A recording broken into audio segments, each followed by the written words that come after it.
ایک عام سوال جو عموماً پوچھا جاتا ہے اور غلط فہمی کی وجہ سے یہ سوال ہوتا ہے، حالانکہ یہ سوال ہی غلط ہوتا ہے۔ سوال یہ ہوتا ہے کہ جب اللہ نے سب کو پیدا کیا تو پھر اللہ کو کس نے پیدا کیا؟ اور اس کے بارے میں آپ ویڈیو میں بھی دیکھ چکے ہوں گے۔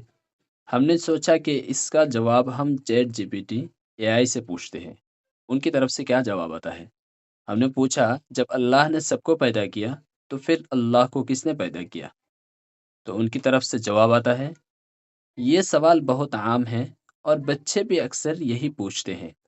اس کا آسان اور صحیح جواب قرآن اور عقل دونوں سے ملتا ہے۔ انہوں نے تفصیل سے جواب دیا ہے، اللہ کو کس نے پیدا کیا؟ سب سے مکمل، تفصیلی اور عقلی جواب۔ یہ سوال صرف عام لوگوں کا نہیں، بلکہ بڑے بڑے فلسفے بھی اس پر سوچتے رہیں۔ لیکن اسلام اس کا اتنا واضح، سادہ اور مکمل جواب دیتا ہے کہ مزید کسی دلیل کی ضرورت ہی نہیں رہتی۔ نمبر 1، سب سے بنیادی حقیقت، اللہ خالق ہے، مخلوق نہیں۔ جو چیز پیدا ہو وہ مخلوق ہے، اور جو چیز پیدا نہ ہوئی ہو بلکہ سب کو پیدا کرے وہ خالق ہے۔ اللہ صرف پیدا کرنے والے ہیں، پیدا کیے جانے والے نہیں۔ قرآن کہتا ہے وَلَمْ يُولَدْ، اور وہ پیدا نہیں کیے گئے۔ اس ایک جملے نے پوری بات بند کر دی۔ نمبر 2، عقل کہتی ہے ایک ابتدا کے بغیر ہستی کا ہونا ضروری ہے۔ یہ دنیا، کائنات، ستارے، انسان، وقت، جگہ، سب کچھ نئے ہیں، پیدا ہوئے ہیں۔ اگر ہر چیز پیدا ہوئی ہو تو لازمی آخر میں ایک ایسی ہستی ہوگی جو پیدا نہ ہوئی ہو بلکہ سب کی اصل ہو۔ اسی ہستی کو اسلام میں اللہ کہا جاتا ہے۔ نمبر 3، ورنہ سوال کبھی ختم ہی نہ ہو، لا متناہی سلسلہ ممکن نہیں۔ اگر آپ کہیں اللہ کو کس نے پیدا کیا تو پھر پوچھنا پڑے گا جس نے اللہ کو پیدا کیا اس سے کس نے پیدا کیا؟ پھر جس نے اس کو پیدا کیا اسے کس نے پیدا کیا؟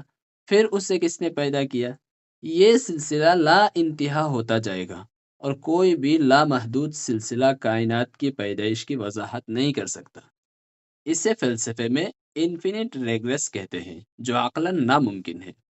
اس لیے لازمی طور پر ایک ایسی ذات کا ہونا ضروری ہے جو بغیر سبب کے ہو، بغیر پیدا کیے ہو، ازلی ہو، ابدی ہو، وہی اللہ ہے۔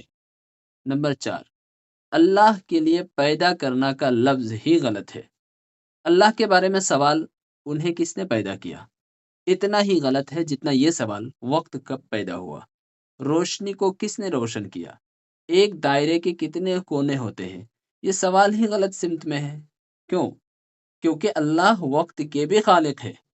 تو یہ پوچھنا کہ اللہ کب پیدا ہوئے بے معنی ہے۔ اللہ کا کوئی آغاز نہیں، کیونکہ آغاز ایک مخلوق ہے۔ شروع اور ختم دو چیزوں کے درمیان ہوتا ہے وقت، اور وقت خود اللہ نے پیدا کیا ہے۔ تو اللہ وقت سے پہلے تھے، وقت کے بغیر تھے، وقت کے خالق ہے۔ لہذا یہ پوچھنا کہ اللہ کب پیدا ہوئے ایسے ہی ہے جیسے پوچھے وقت سے پہلے کیا وقت تھا، سوال ہی بیکار ہے۔ نمبر 6، ہدایت دینے والی مثال۔ فرض کرے ایک قلم خود نہیں بن سکتا، ایک میز خود نہیں بن سکتی، ایک فون خود نہیں بن سکتا، ایک انسان خود نہیں بن سکتا، تو پھر پوری کائنات خود سے کیسے بن سکتی ہے؟ ہر چیز کو بنانے والا کوئی ہے، اور بنانے والا خود پیدا نہیں ہوتا۔ اگر بنانے والا بھی پیدا ہوتا تو وہ بنانے والا نہیں، مخلوق ہے۔ اس لیے ایک ایسا بنانے والا ہونا ضروری ہے جو خود پیدا نہ کیا گیا ہو۔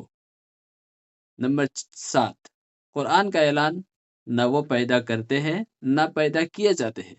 قل هو اللہ احد، کہہ دو اللہ ایک ہے، اللہ الصمد، اللہ بے نیاز ہے، لم یلد ولم یولد، نہ وہ کسی کو جنتے ہیں نہ خود پیدا کیے گئے، ولم یکن لہ کفوا احد، اور نہ کوئی اس کا ہمسر ہے۔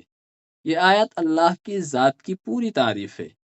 آخری بات، کس نے پیدا کیا کا سوال صرف مخلوق کے لیے ہوتا ہے۔ اس دنیا میں جو کچھ بھی ہے، انسان، فرشتے، جن، جانور، زمین، آسمان، سورج، چاند، وقت، جگہ، قانون فطرت، نور، اندھیرا، روح، ہر چیز مخلوق ہے۔ اسے پیدا کیا گیا ہے، لیکن اللہ مخلوق نہیں، اللہ خالق ہے۔ خالق کے لیے پیدا کرنا کا لفظ لگانا ہی غلط ہے۔